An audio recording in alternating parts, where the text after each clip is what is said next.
আসসালামু আলাইকুম, সবাই কেমন আছেন? আমি আলহামদুলিল্লাহ ভালো আছি। আজকে আমি কীভাবে কাপ পুডিং করবো সেটি আপনাদের সাথে শেয়ার করলাম। এই কাপ পুডিংটা মাত্র 10 মিনিটেই আপনার মেহমান আসলে বাড়িতে তৈরি করে দিতে পারেন। চলুন তাহলে দেখে আসি। এখানে আমি 2টো ডিম ভেঙে নিয়েছি। ডিমটা অবশ্যই রুম টেম্পারেচারে থাকতে হবে। ফ্রিজে থেকে থাকলে তাহলে 30 মিনিট আগে নামিয়ে নেবেন।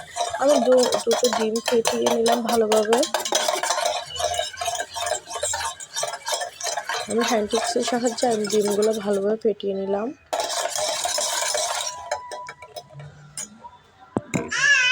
এবার আমি এই কেকে দিয়ে দিলাম চিনি।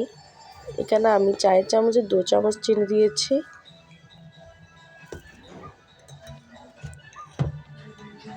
উঁচু করে 2 চামচ দিয়েছি, দিয়ে দিলাম ডানো।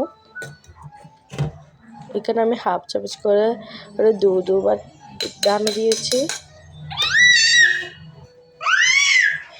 দিয়ে দিলাম সামান্য লবণ। যারা লবণটা মিষ্টিতে পছন্দ করে না তারা স্কিপ করে যাবেন।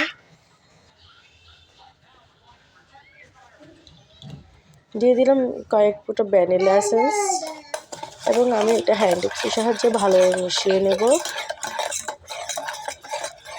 এমনভাবে মেশাতে হবে যাতে সবগুলা উপকরণই একসাথে মিশে যায়, যাতে কোনো লাম্পস থেকে না যায়।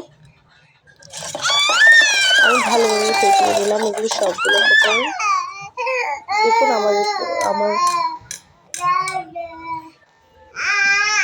এবার আমি অন্য একটা পাত্রে আমি ক্যারামেল করে নিচ্ছি। চুলার মধ্যে একটা পাত্র বসিয়ে তাতে দিয়ে দিলাম উঁচু করে 3 চামচ চিনি। আবার এখন যে চামচ আমি চিনি দিয়েছি ওই চামচ পরিমাণে 1 চামচ আমি পানি দেব।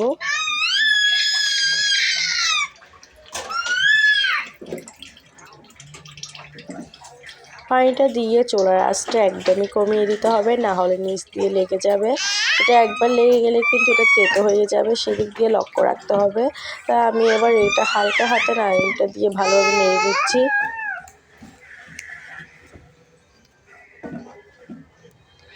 এটা আমি কিন্তু খুব আস্তে আস্তে করছি। এটা কিন্তু চুলার আঁচটা একদমই বড় করা যাবে না,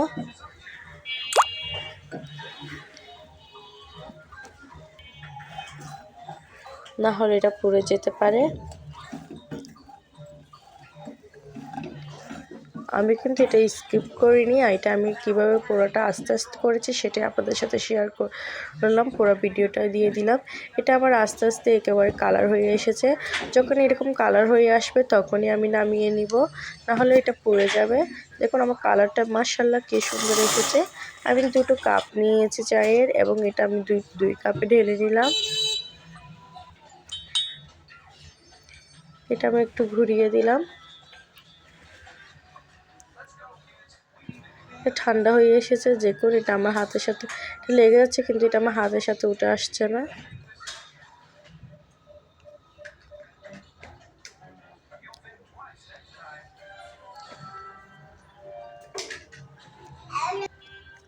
এবার আমি একটা চায়ের ছাঁকনির সাহায্যে এটা আমি ছেঁকে নেব। অবশ্যই কিন্তু এই টিপসটা ফলো করবেন।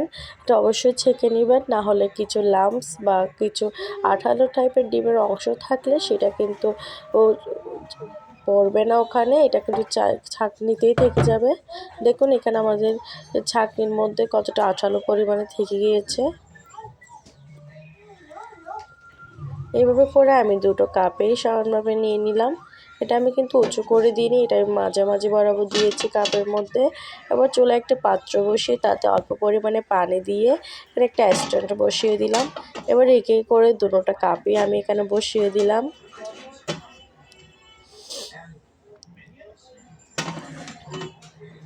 যদি আমার ভিডিওটি ভালো লেগে থাকে তাহলে অবশ্যই একটি লাইক দিয়ে দিবেন, আর আমার চ্যানেলে নতুন হলে আমার চ্যানেলটি অবশ্যই সাবস্ক্রাইব করে নেবেন। আমি কাপ 2টো বসিয়ে দিলাম। চুলার আঁচটা একদম লো থাকবে, এটা কিন্তু চুলার আঁচটা বড় করা যাবে না। আমার এই পুডিংটা হতে আমার সর্বোচ্চ টাইমে আমার 10 মিনিট লেগেছে। এটা আমি লবঙ্গ নিয়েছি, দেখুন নাকফুলের মতো দেখতে যে লবঙ্গটা আছে সেটাই নিয়েছি। যেটা ছিদ্র ছিল সেই ছিদ্রতে আমি দিয়ে দিলাম। এবার আমার পুডিংটা হয়ে এসেছে। আমি একটা শলার মাধ্যমে আমি দেখে নিচ্ছি, যদি শলার গায়ে যদি লেগে না যায় তাহলে আপনার পুডিংটা হয়ে গিয়েছে, যদি লেগে যায় তাহলে পুডিংটা আপনার হয়নি।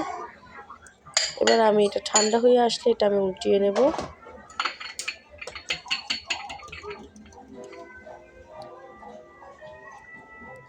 মাশাআল্লাহ, দেখুন এটা কিন্তু অনেকটাই সুন্দর হয়েছে। এটা খেতে কিন্তু অনেক বেশি মজা হয়েছে। আপনারা বাড়িতে একবার হলে ট্রাই করে দেখুন। বাচ্চাদের জন্য তো অনেক বেশি ভালো হবে। আর বাসায় কেউ মেহমান আসলে হঠাৎ করে কি দিবেন, তাহলে এটা করে নিতে পারেন আপনারা। ভিডিওতে আমার বাচ্চাটা একটু আওয়াজ করছিল, সেটার জন্য আসলেই সরি। বাচ্চারা থাকা অবস্থা ভিডিও করাটা অনেক বেশি কষ্ট হয়ে যায়। আজকে এই পর্যন্ত, আল্লাহ হাফেজ।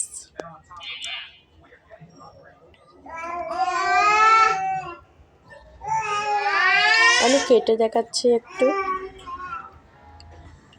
এটা খেতে কিন্তু অসাধারণ হয়েছে।